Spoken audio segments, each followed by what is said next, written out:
Did Jeff Bezos say AI will create a labor shortage instead of replacing workers?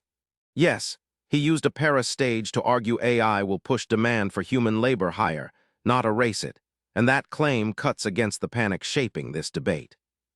Jeff Bezos made the case at the VivaTech technology conference in Paris, where he said he totally disagrees with the idea that AI will replace human labor. Instead, he argued AI will create a labor shortage.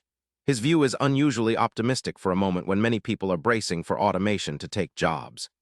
Bezos framed the future as one where AI expands what people can invent, rather than shrinking the need for workers.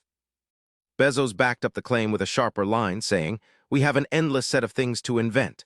He added, "We are limited not by our imagin," in a quote that points to a bigger labor demand, not a smaller one. That matters because he is not describing a narrow tech slowdown.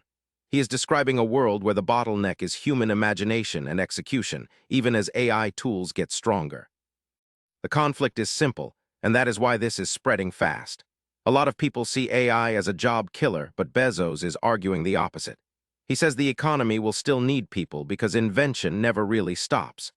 That does not mean every job is safe, but it does mean the loudest doomsday prediction is not the only billionaire view in the room.